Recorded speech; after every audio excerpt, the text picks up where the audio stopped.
आजिर कहानी आरंभ में आमको एक अत्यंत निर्जन एवं तप्त मरुभूमि मझे एक छोट घर देखा जाए। सेठारे बेन नामक जड़े युवक निज प्रेमिका रोता है।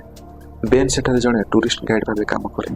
वास्तव में यह एक छोट सहर जो दूर दूरांतर पर्यटक मैंने बुलिया आसती। बेन से विपद संकुल मरुभूमि विभिन्न स्थान में बुलिकी देखाए, किंतु बेन को प्रेमिका एवं सहर को जावाक चाहते कारण से निजर उच्च शिक्षा पूरा करने चाहते। तेबे से बेन को निज सहर को जावाई कहते, किंतु बेन स्पष्ट भाव में मना कर दिए कारण से यही शांत परिवेश रहा भल पाए एवं तार काम एठार ही अच्छी। विदाय नेवा पूर्व बेन प्रेमिका गोटे बंदूक दे कहे, मत गोटे कथा प्रतिज्ञा कर, प्रति राति शोया पूर्व निज सुरक्षा यह तकिया तले रखी शोब। से हसी कहते, हाँ मु निश्चय एमती करी। यापर से सहर को चली जाती। चली जापर बेन बहुत एका अनुभव करने लगे एवं बहुत मन पकाए। यही समय पाखर सहर शेरिफ बेन को डाकी कहती जे मेडिक नामक बहुत बड़ एवं धनी व्यवसायी एठाक आसी से जड़े बहुत भल टूरिस्ट गाइड खोजुंट। वास्तव में से मरुभूमि मिलता डेजर्ट हट सीप शिकार करने को चाहते। से पशु खोजा एवं शिकार करने बहुत कष्टकर काम, से बेन को गाइड भाव नियुक्ति करने को चाहते। यार बदल से बेन को गोटे दिन $8,000 देवे। एते बड़ टंका बेन आगरू केबे भी एकाथरे पाई नथिले, सेतिपई से अधिक चिंता न करी प्रस्ताव को स्वीकार कर दिए। बाहर को आसी बेन देखे जे मेडिक पाखरे शिकार पाई समस्त प्रस्तुति अछि। एठार शिकार करिया आईन सम्मत, किंतु केवल सेमानक पाई जे मानक पाखरे लाइसेंस प्राप्त बंदूक अछि। तापर दुहे मरुभूमि से भयंकर अचल को पहुंचती जोठारे से शिकार करेंगे, किंतु सेते बेले सूर्य अस्त हो सारी एवं राति हो सारी। दुहे गोटे स्थान में निया जलाई बस कथबार्ता करती। बेन निज प्रेमिका विषय कहे जी वर्तमान सहर को चली जाइछंती। से निज बापा माँ विषय कहे। से कहे मु छोट थिबा बेले आमे मरुभूमि में फसी जाइतिलु। मो बापा गाड़ी हठात खराब हो जाइतिला। आमे अनेक दिन सेठारे साहाय्यर अपेक्षा करितिलु, किंतु केही आसी नथिले। से भयंकर खरारे मो माँ बारंबार निज लिपस्टिक मो मुहर लगाउथिले, जहाँ मो चर्म को तीव्र सूर्य किरण किसी पर्यंत बचाउथिला। किंतु पानीर अभाव में मो बापा माँ दुहे मो आखि आगे छटपट हो मरी जाइथिले। ए दुखद घटना कह बेले बेन बहुत भावुक हो पड़े। तापर दुहे सेठारे राति काटती। परदिन सकाळे सूर्य उदय मात्रे बेन एवं मेडिक शिकार पाई बाहरी पड़ती। रास्तार जाउथिबा बेले मेडिक हठात कौन कारण गुली चलाइबा आरंभ कर दिए। यह देखी बेन बुझी जाए जे मेडिकर शिकार कर कौन अनुभव नहीं। बेन रागी जाई पचारे, तुमको शिकार लाइसेंस सी देछि? मेडिक अहंकार हसी कहे, मो पाखरे कौन लाइसेंस ना, मो पाखरे बहुत टंका अच्छी, तेणु मत लाइसेंस आवश्यकता ना। बेन ताको बुझाए जे लाइसेंस बिना बंदूक नहीं एठार शिकार करिया संपूर्ण बेआईन। किंतु बेन आउ किछि कहया पूर्व मेडिक बहुत टंका बाहर करी हाथ में दे दिए। एते टंका देखी बेन चुप हो जाए एवं दुहे आगू बढ़ी जाती। किछि समय पर से एक उच्च पहाड़ चोटी पहुंचती। सेठारे बेन दूरबीन शिकार खोजुए। बहुत समय पर्यंत कौन पशु देखा जाए ना। अन्यपटे मेडिक बारंबार विरक्त करुए। ठीक से मेडिक हठात गोटे दिग गुली चलाई दिए। बेन ताको गुली चलाई कही नथिला। दुहे दौड़ी से स्थान को जाती। सेठारे से देखती जे से सहर चाली नामक जड़े वृद्ध जी मरुभूमि में खनिज पदार्थ खोजुले देहरे गुली लगी एवं से रक्त भिजी पड़ती। बेन चालीस को बहुत भल भाव जानी था। तुरंत बचाई गाड़ी पाखक फास्ट एड आने दौड़ी जाए। एपटे मेडिक बहुत डरी जाए। से बुझी जाए जे हाथ बहुत बड़ अपराध हो सारी। से संगे संगे निजे साथी को फोन कर सबकि कहीदिए। साथी कहे से वृद्ध को आउ गोटे गुली मार, किंतु निज बंदूक नुहे, बेन को बंदूक। मेडिक ठीक से करे। गुलीर शब्द शुणी बेन दौड़ी फेरी आसे। से देखे जे चाली शरीर में एवं 2टी गुली लगी। बेन चित्कार कर पचारे, तुम एमती कहीं कल?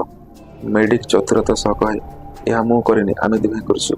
गोटे गुली तुमर आ गोटे गुली मोर, तेणु मृत्यु पर आम दुहे दायी। बेन बुझी जाए जे मेडिक निजक बचाइबा एवं फसाइबा यही षड्यंत्र करिछि। तापरे मेडिक लोभ दे कहे, जदि तुम यह घटना विषय क्या किसी कहब ना ताहले मु प्रति वर्ष तुमको $3,00,000 देवी। यह छड़ा तुमर यूनिवर्सिटी एडमिशन कराइदेवी। तापर तुम सहर निजे प्रेमिका सह आराम जीवन बिताई पार। निज भविष्य एवं एते टंकार लोभरे बेन शेष कथा मानिनी। तापर दुहे मिसी चाली मृतदेह को से मरुभूमिर बाली तले पोति दियंती। ତାଙ୍କ ଆତ୍ମାର ଶାନ୍ତି ପାଇଁ ପ୍ରାର୍ଥନା କରନ୍ତି ଏବଂ ପୁଣି ଗାଡ଼ି ପାଖକୁ ଫେରି ଆସନ୍ତି। ଗାଡ଼ି ପାଖକୁ ଫେରି ଆସିବା ପରେ ବେନ୍ ଦେଖେ ଯେ ମେଡିକ୍ ଅସାବଧାନତାରେ ପାଣି ନଷ୍ଟ କରୁଛି ଏବଂ ଆରାମରେ ମୁହଁ ଧୋଉଛି। ଏହା ଦେଖି ବେନ୍କୁ ବହୁତ ଖରାପ ଲାଗେ, କାରଣ ଏହି ଶୁଖିଲା ମରୁଭୂମିରେ ପାଣି ମିଳିବା ବହୁତ କଷ୍ଟକର। ବେନ୍ ଚୁପଚାପ ଗାଡ଼ି ପାଖକୁ ଯାଏ, ଯେଉଁଠାରେ ତାଙ୍କ ବ୍ୟାଗ୍ ରଖାଯାଇଥାଏ। ସେହି ବ୍ୟାଗ୍ରେ ଏକ ଛୋଟ ଏମର୍ଜେନ୍ସି ମେସେଜ ଡିଭାଇସ୍ ଥିଲା, ଯାହାଦ୍ୱାରା ସେ ଜରୁରୀ ସନ୍ଦେଶ ପଠାଇ ପାରୁଥିଲେ। ସେ ସେରିଫ୍ଙ୍କୁ ସନ୍ଦେଶ ପଠାଇବାକୁ ଯାଉଥିବା ସମୟରେ ମେଡିକ୍ ପଛରୁ ତାଙ୍କୁ ଦେଖିନିଏ। ସେ ତୁରନ୍ତ ବନ୍ଧୁକ ଦେଖାଇ କହେ, ଆମେ ଦୁହେଁ ମଧ୍ୟରେ ଗୋଟିଏ ଚୁକ୍ତି ହୋଇଥିଲା, ତୁମେ କାହାକୁ କିଛି କହିବ ନାହିଁ ବୋଲି କଥା ଦେଇଥିଲ, କିନ୍ତୁ ତୁମେ ମୋ ସହ ବିଶ୍ୱାସଘାତ କଲ। ଏହା କହି ସେ ବେନ୍ଙ୍କ ଡିଭାଇସ୍କୁ ପାଦ ତଳେ ଚାପି ଭାଙ୍ଗିଦିଏ। ତାପରେ ସେ ବନ୍ଧୁକ ଦେଖାଇ ଆଦେଶ ଦିଏ, ନିଜର ସମସ୍ତ ପୋଷାକ ଖୋଲିଦିଏ। ନିଜ ପ୍ରାଣ ବଞ୍ଚାଇବା ପାଇଁ ବେନ୍ ବାଧ୍ୟ ହୋଇ ତାଙ୍କ କଥା ମାନି ନିଏ। ମେଡିକ୍ ତାଙ୍କର ସମସ୍ତ ପୋଷାକ ଓ ଜୋତା ଖୋଲି ଦେଇ କହେ, ଏବେ ଏହି ଜଳନ୍ତା ମରୁଭୂମି ଦେଇ ଖାଲି ପାଦରେ ନିଜ ଘରକୁ ଚାଲିଯା। ବେନ୍ଙ୍କ ପାଖରେ ଆଉ କୌଣସି ଉପାୟ ନଥିଲା। ସେ ସେହି ଗରମ ବାଲି ଉପରେ ଖାଲି ପାଦରେ ଚାଲିବା ଆରମ୍ଭ କରେ। ମେଡିକ୍ ଭଲ ଭାବେ ଜାଣିଥିଲା ଯେ ବେନ୍ ଏହି ଅବସ୍ଥାରେ କେବେ ବି ଘରକୁ ପହଞ୍ଚି ପାରିବ ନାହିଁ। ଭୟଙ୍କର ଗରମ ଓ ତୃଷ୍ଣାରେ ତାର ମୃତ୍ୟୁ ହେବ। ତାପରେ ଚାର୍ଲିଙ୍କ ହତ୍ୟାର ସମସ୍ତ ସହ ବେନ୍ ଉପରେ ପଡ଼ିବ, କାରଣ ଚାର୍ଲିଙ୍କ ଶରୀରରେ ବେନ୍ଙ୍କ ବନ୍ଧୁକରେ ମଧ୍ୟ ଗୋଟିଏ ଗୁଳି ଥିଲା। ପୋଲିସ ଭାବିବ ଯେ ବେନ୍ ଚାର୍ଲିଙ୍କୁ ହତ୍ୟା କରି ପଳାଉଥିଲା ଏବଂ ରାସ୍ତାରେ ଭୋକ ଓ ତୃଷ୍ଣାରେ ମରିଗଲା। ଏବେ ବେନ୍ ତପ୍ତ ବାଲି ଉପରେ ଧୀରେ ଧୀରେ ଚାଲିବାକୁ ଲାଗେ। କିଛି ସମୟ ପରେ ସେ ଗୋଟିଏ ପୋଲ ପାଖରେ ପହଞ୍ଚେ। ସେଥିରେ ଲେଖାଥିବା ନମ୍ବରକୁ ସେ ମନେ ରଖେ। ତୁରନ୍ତ ମେଡିକ୍ ନିଜ ଦୂରବୀନରେ ବେନ୍ଙ୍କ ପ୍ରତ୍ୟେକ ଚାଲିଚଳନ ଉପରେ ନଜର ରଖିଥାଏ।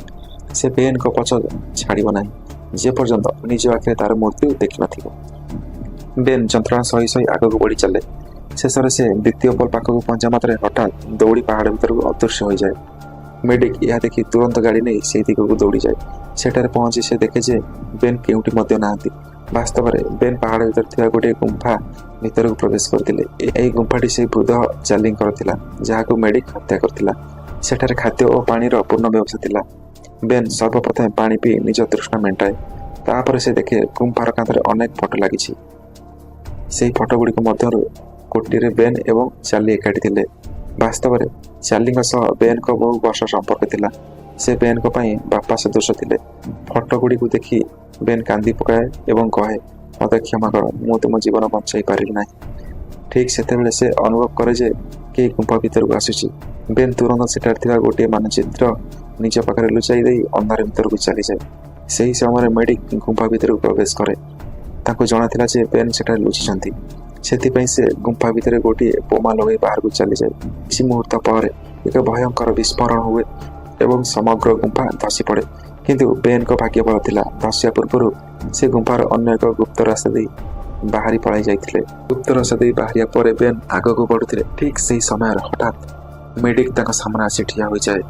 ମେଡିକ୍ ହସି ହସି କହେ, ଯଦି ଘରକୁ ଯିବାକୁ ଚାହୁଁଛ ତେବେ ଯାଅ, କିନ୍ତୁ ଏଥର ଯଦି ଲୁଚିଆ କିମ୍ବା ପଳାଇବାକୁ ଚେଷ୍ଟା କରିବ, ମୁଁ ଦୂରରୁ ହିଁ ତୁମକୁ ଗୁଳି ମାରିଦେବି। ବେନ୍ ଜାଣିଥିଲେ ଯେ ମେଡିକ୍ଙ୍କ ପାଖରେ ଅତ୍ୟାଧୁନିକ ରାଇଫଲ ଅଛି, ଯାହା ଦୂରରୁ ମଧ୍ୟ ନିଖୁତ ନିଶାନା ଲଗାଇପାରେ। ସେଥିପାଇଁ ବାଧ୍ୟ ହୋଇ ସେ ପୁଣି ଥରେ ତପ୍ତ ମରୁଭୂମିରେ ଆଗକୁ ବଢ଼ିବା ଆରମ୍ଭ କଲେ। ସେଠାରୁ ସବୁଠାରୁ ନିକଟ ସହର 45 ମାଇଲ ଦୂରରେ ଥିଲା। ବେନ୍ଙ୍କ ପାଖରେ ସେହି ମାନଚିତ୍ର ଥିଲା, ଯାହାକୁ ସେ ମେଡିକ୍ଙ୍କଠାରୁ ଲୁଚାଇ ରଖିଥିଲେ। ସେ ସେହି ମାନଚିତ୍ର ଅନୁସରଣ କରି ଆଗକୁ ବଢ଼ିବାକୁ ଲାଗିଲେ।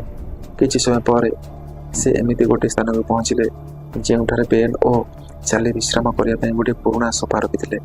ବେନ୍ ସେହି ସୋଫାର ଫୋମ୍ ବାହାର କରି ନିଜର ଦୁଇଟି ଖାଲି ପାଦରେ ବାନ୍ଧିଥିଲେ, କାରଣ ଜଳନ୍ଦ ବାଲି ଉପରେ ଖାଲି ପାଦରେ ଚାଲିବା ତାଙ୍କ ପାଦ ଗଭୀର ଭାବେ ପୋଡ଼ି ଯାଇଥିଲା ଏବଂ ସେଥିରୁ ରକ୍ତ ବାହାରୁଥିଲା। ଏହି ସ୍ଥାନଟି ଏପରି ଥିଲା ଯେ ମେଡିକ୍ ଦୂରରୁ ତାଙ୍କୁ ଦେଖିପାରୁନଥିଲା। ସେଥିପାଇଁ ବେନ୍ ଏହି ସୁଯୋଗର ପୁରା ଲାଭ ଉଠାଇ ପୁଣି ଥରେ ମେଡିକ୍ଙ୍କ ନଜରକୁ ଅଦୃଶ୍ୟ ହୋଇଗଲେ। ମାନଚିତ୍ରରେ ଲେଖାଥିଲା ଯେ ଏହା ଏକ ଖଜାନାର ମାନଚିତ୍ର। ସେହି ମାନଚିତ୍ରକୁ ଅନୁସରଣ କରି ସେ ଗୋଟିଏ ସ୍ଥାନକୁ ପହଞ୍ଚିଲେ, ଯେଉଁଠାରେ କ୍ରସ୍ ଚିହ୍ନ ଥିଲା। ବେନ୍ ନିଜ ହାତରେ ସେହି ସ୍ଥାନକୁ ଖୋଳିବାକୁ ଲାଗିଲେ।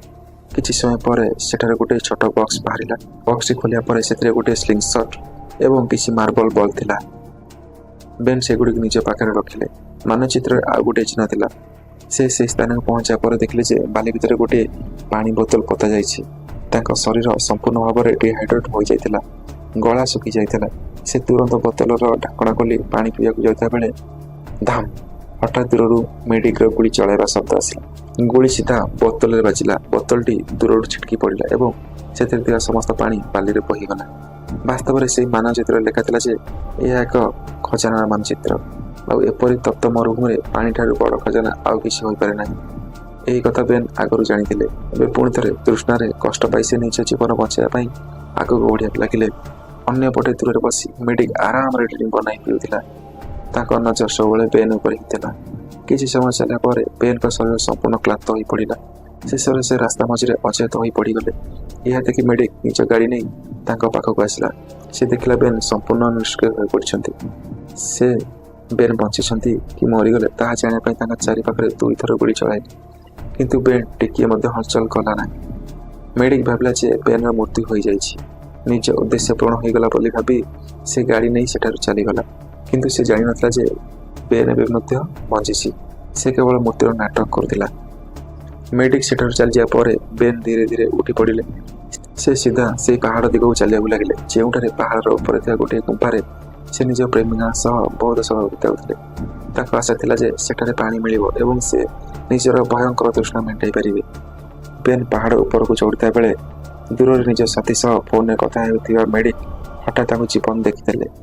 ବେନ୍ ବଞ୍ଚିଥିବା ଦେଖି ମେଡିକ୍ ଭୟଙ୍କରରେ ରାଗିଗଲେ। ସେ ସଙ୍ଗେ ସଙ୍ଗେ ବେନ୍ ଉପରେ ଲଗାତାର ଗୁଳି ଚଳାଇବା ଆରମ୍ଭ କଲା। ବେନ୍ କିଛି ପରି ନିଜ ପ୍ରାଣ ବଞ୍ଚାଇ ଗୁଳିରୁ ରକ୍ଷା ପାଇଁ ଶେଷରେ ସେହି ଗୁମ୍ଫା ଭିତରକୁ ପହଞ୍ଚିଗଲା। କିନ୍ତୁ ଦୁର୍ଭାଗ୍ୟବଶତଃ ସେଠାରେ ପାଣିର ଗୋଟାଏ ବୁନ୍ଦା ମଧ୍ୟ ନଥିଲା। ଏହା ଦେଖି ବେନ୍ ନିରାଶ ଏବଂ କ୍ରୋଧିତ ହୋଇପଡ଼ିଲା। ଏପଟେ ଗୁମ୍ଫା ବାହାରୁ ମେଡିକ୍ ଚିତ୍କାର କରି କହୁଥିଲା, ସରେଣ୍ଡର କର, ଏବେ ମୁଁ ତୁମକୁ ମୋଠାରୁ କେହି ବଞ୍ଚାଇ ପାରିବେ ନାହିଁ। କିନ୍ତୁ ବେନ୍ ରାତି ହେବାକୁ ଅପେକ୍ଷା କରୁଥିଲା, ଯାହାଦ୍ୱାରା ଅନ୍ଧାରର ସୁଯୋଗ ନେଇ ସେ ପଳାଇ ପାରିବ। ଶେଷରେ ରାତି ହୋଇଗଲା। ମେଡିକ୍ ନିଜ ଗାଡ଼ିର ତୀବ୍ର ଲାଇଟ୍ ଗୁମ୍ଫା ଭିତରକୁ ଜଳାଇ ରଖିଥିଲା। ବେନ୍ ଗୁମ୍ଫାର ଅନ୍ୟ ଗୋଟିଏ ଗୁପ୍ତ ରାସ୍ତା ଦେଇ ଚୁପଚାପ ବାହାରକୁ ଆସିଲା। ସେ ଦେଖିଲା ମେଡିକ୍ ବାହାରେ ବସି ମଦ ପିଉଛି। ଏହି ସୁଯୋଗର ଫାଇଦା ଉଠାଇ ବେନ୍ ଗାଡ଼ି ଉପରକୁ ଯାଇ ନିଜର ଜ୍ୟାକେଟ୍ ନେଇ ଆସିଲା, କାରଣ ମରୁଭୂମିରେ ଦିନରେ ଅସହ୍ୟ ଗରମ ହେଲେ ମଧ୍ୟ ରାତିରେ ଅତ୍ୟଧିକ ଥଣ୍ଡା ପଡ଼େ। କିଛି ସମୟ ପରେ ମେଡିକ୍ ଗାଡ଼ି ପାଖକୁ ଆସି ଦେଖିଲା ଯେ ଜ୍ୟାକେଟ୍ ନାହିଁ। ସେ ସଙ୍ଗେ ସଙ୍ଗେ ବୁଝିଗଲା ଯେ ବେନ୍ ଏଠାକୁ ଆସିଥିଲା। ସେ ତୁରନ୍ତ ଗାଡ଼ି ଷ୍ଟାର୍ଟ କରି ବହୁତ ଜୋରରେ ପଛକୁ ନେବାକୁ ଲାଗିଲା। ସେହି ସମୟରେ ବେନ୍ ଗାଡ଼ିର ଠିକ୍ ତଳେ ଲୁଚିଥିଲା। ସେ ଖୁବ୍ ଶୀଘ୍ର ପଥର ପଛକୁ ଦୌଡ଼ି ଲୁଚିଗଲା। ଏହାପରେ ମେଡିକ୍ ବେନ୍ ଉପରେ ଏକ ମାରାତ୍ମକ ବୋମା ଫିଙ୍ଗିଦେଲା। କିନ୍ତୁ ବେନ୍‌ଙ୍କ ପାଖରେ ସେହି ସିଙ୍ଗଲ ସଟ୍ ଥିଲା, ଯାହାର ଖଜାନା ବକ୍ସରୁ ପାଇଥିଲା। ସେ ଗୁଳିକୁ ଗୋଟିଏ ମାର୍ବଲ ରଖି ମେଡିକ୍‌ଙ୍କ ମୁଣ୍ଡରେ ନିଶାନା କଲା। ଠାକ୍! ମାର୍ବଲଟି ସିଧା ମେଡିକ୍‌ଙ୍କ ମୁଣ୍ଡରେ ଜୋର ବାଜିଲା। ସେ ସେଠାରେ ହିଁ ଅଚେତ ହୋଇ ତଳେ ପଡ଼ିଗଲା। କିଛି ସମୟ ପରେ ଯେତେବେଳେ ମେଡିକ୍‌ଙ୍କ ଚେତା ଫେରିଲା, ସେ ଦେଖିଲା ଯେ ତାଙ୍କ ହାତ ଗୋଡ଼ ଦଉଡ଼ିରେ ବନ୍ଧା ହୋଇଛି। ସେ ଗାଡ଼ିର ପଛପଟେ ବନ୍ଧା ଅବସ୍ଥାରେ ବସିଥିଲା। ସକାଳ ହୋଇସାରିଥିଲା। ସେ ଦେଖିଲା ବେନ୍ ଗାଡ଼ି ବାହାରେ ଠିଆ ହୋଇଛି। ତାପରେ ବେନ୍ ଗାଡ଼ି ଚଳାଇ ସିଧା ସେରିଫ୍‌ଙ୍କ ପାଖକୁ ନେଇଗଲା। ସେ ସମସ୍ତ ତଥ୍ୟ କଥା ଖୋଲି କହିଥିଲା, କିପରି ମେଡିକ୍ ତାଙ୍କ ବନ୍ଧୁବୃଦ୍ଧ ଚାର୍ଲିକୁ ନିର୍ମମ ଭାବେ ହତ୍ୟା କରିଥିଲା। ତାହା ସହିତ ମେଡିକ୍ ତାକୁ ମୁହଁ ବନ୍ଦ ରଖିବା ପାଇଁ ଯେଉଁ ଟଙ୍କା ଦେଇଥିଲା, ସେହି ଟଙ୍କା ମଧ୍ୟ ସେରିଫ୍‌ଙ୍କୁ ଦେଇଦେଲେ। ଏବେ ମେଡିକ୍‌ଙ୍କ ଅପରାଧ ସମ୍ପୂର୍ଣ୍ଣ ଭାବରେ ପ୍ରମାଣିତ ହୋଇଗଲା। ଏହାପରେ ବେନ୍ ମେଡିକ୍‌ଙ୍କ ପାଖକୁ ଯାଇ ତାଙ୍କୁ ଭଲ ଭାବେ ଗାଳି ଦେଲେ ଏବଂ ନିଜ ରାଗ ପ୍ରକାଶ କଲେ। କିଛି ସମୟ ପରେ ମେଡିକ୍ କହିଲା, ମୋତେ ୱାସରୁମ୍ ଯିବାକୁ ପଡ଼ିବ। ତାକୁ ୱାସରୁମ୍‌କୁ ନେଇଯିବା ପରେ ହଠାତ୍ ବାହାରୁ ଗୋଟିଏ ହେଲିକପ୍ଟର ଭୟଙ୍କର ଶବ୍ଦ ଶୁଣାଗଲା। ବେନ୍ ଦୌଡ଼ି ବାହାରକୁ ଆସି ଦେଖିଲା ଯେ ମେଡିକ୍ ହେଲିକପ୍ଟରରେ ଚଢ଼ି ସାରିଛି। ଦେଖି ଦେଖୁ ସେ ଆକାଶକୁ ଉଡ଼ି ଚାଲିଗଲା। ବାସ୍ତବରେ ମେଡିକ୍‌ଙ୍କ ପାଖରେ ଥିବା ସ୍ମାର୍ଟ ୱାଚ୍ ଦ୍ୱାରା ସେ ଆଗରୁ ନିଜ ସାଥୀଙ୍କୁ ସୂଚନା ପଠାଇ ଦେଇଥିଲା। ସେଥିପାଇଁ ହେଲିକପ୍ଟର ତାକୁ ଉଦ୍ଧାର କରିବାକୁ ଆସିଥିଲା। ଏଭଳି ଭାବରେ ମେଡିକ୍ ସମସ୍ତଙ୍କ ଆଖି ସାମ୍ନାରୁ ଫେରାର ହୋଇଗଲା। ଏହି ଭୟଙ୍କର ଘଟଣା ପରେ ବେନ୍ ଗୋଟିଏ ବଡ଼ ନିଷ୍ପତ୍ତି ନେଲା। ସେ ଭାବିଲା ଯେ ଆଉ କେବେ ମଧ୍ୟ ଟୁରିଷ୍ଟ ଗାଇଡ୍ କାମ କରିବ ନାହିଁ। ତାପରେ ସେ ସହରକୁ ଗଲା ଏବଂ ନିଜ ପ୍ରେମିକା ସହ ଭେଟିଲା। ସେ ସମ୍ପୂର୍ଣ୍ଣ ଘଟଣା ବିସ୍ତାରରେ କହିଲା ଏବଂ କହିଲା, ଏଣିକି ମୁଁ ସବୁବେଳେ ତୁମ ସହିତ ରହିବି। ସେ ବିପଦପୂର୍ଣ୍ଣ କାମକୁ ମୁଁ ସବୁଦିନ ପାଇଁ ଛାଡ଼ି ଦେଇଛି। କିଛି ଦିନ ପରେ ଗୋଟିଏ ରାତିରେ ବେନ୍ ଏବଂ ତାଙ୍କ ପ୍ରେମିକା ଶାନ୍ତିରେ ଶୋଇଥିଲେ। ହଠାତ୍ ବେନ୍ ଗୋଟିଏ ଭୟଙ୍କର ସ୍ୱପ୍ନ ଦେଖିଲେ। ସେହି ସ୍ୱପ୍ନରେ ମେଡିକ୍ ତାଙ୍କ ସାମ୍ନାରେ ଠିଆ ହୋଇଥିଲା। ତାଙ୍କ ହାତରେ ବନ୍ଧୁକ ଥିଲା ଏବଂ ସେ ବେନ୍‌କୁ ଗୁଳି ମାରିବାକୁ ଯାଉଥିଲା। ପରେ ବେନ୍‌ଙ୍କ ନିଦ ଭାଙ୍ଗିଗଲା। ସେ ଚାରିଆଡ଼େ ଦେଖିଲା, କିନ୍ତୁ କେହି ନଥିଲେ। ସେ ପୁଣି ଥରେ ଆଖି ବନ୍ଦ କରିବାକୁ ଯାଉଥିବା ବେଳେ ହଠାତ୍ ସେ ମେଡିକ୍‌ଙ୍କ ଅସଲ କଣ୍ଠସ୍ୱର ଶୁଣିଲେ। ବେନ୍ ଚମକି ଉଠି ଦେଖିଲା, ଏଥର ଏହା ସ୍ୱପ୍ନ ନୁହେଁ। ମେଡିକ୍ ସତରେ ତାଙ୍କ ସାମ୍ନାରେ ଠିଆ ହୋଇଥିଲା। ତାଙ୍କ ହାତରେ ଥିଲା ବନ୍ଧୁକ। ମେଡିକ୍ ହସି ହସି କହିଲା, ଗତଥର ତୁମେ ବଞ୍ଚି ଯାଇଥିଲ, କିନ୍ତୁ ଏଥର ତୋତେ ମୋଠାରୁ କେହି ବଞ୍ଚାଇ ପାରିବ ନାହିଁ। ଏହା କହି ସେ ବେନ୍‌କୁ ଗୁଳି ମାରିବାକୁ ଯାଉଥିଲା। ଠିକ୍ ସେହି ମୁହୂର୍ତ୍ତରେ ଧାମ୍! ବେନ୍‌ଙ୍କ ପ୍ରେମିକା ପଛପଟୁ ମେଡିକ୍‌କୁ ଗୁଳି ମାରିଦେଲା। ବାସ୍ତବରେ ବେନ୍ ବହୁତ ଆଗରୁ ତାଙ୍କୁ ଯେଉଁ ବନ୍ଧୁକ ଦେଇଥିଲା, ସେ ସବୁବେଳେ ତାହାକୁ ନିଜ ତକିଆ ତଳେ ରଖି ଶୋଉଥିଲେ। ସେହି ବନ୍ଧୁକରେ ସେ ଅତି ଚତୁରତାର ସହ ମେଡିକ୍‌କୁ ଗୁଳି କରିଦେଲା। ମେଡିକ୍ ଆହତ ହେବା ମାତ୍ରେ ବେନ୍ ମଧ୍ୟ ନିଜ ବନ୍ଧୁକ ବାହାର କରି ଗୁଳି ଚଳାଇଦେଲା। ଏଥର ମେଡିକ୍ ସେଠାରେ ହିଁ ମରିଗଲା। एभଳି भाବରେ मेडिंग अपराधपूर्ण जीवन सबुदिन शेष होगा। यह सहित आज रोमांचक कहानी एठार समाप्त है। तेज बंधु मैंने आपको यह कहानी केमी लगे कमेंट कर निश्चय चुनाव। जदि भिडियो भल लगी था तेज यहाँ लाइक करूँ, सांग मान सह सेयार करूँ और एभली रोमांचकर कहानी आम चैनल को सब्सक्राइब करूँ। जय जगन्नाथ, धन्यवाद।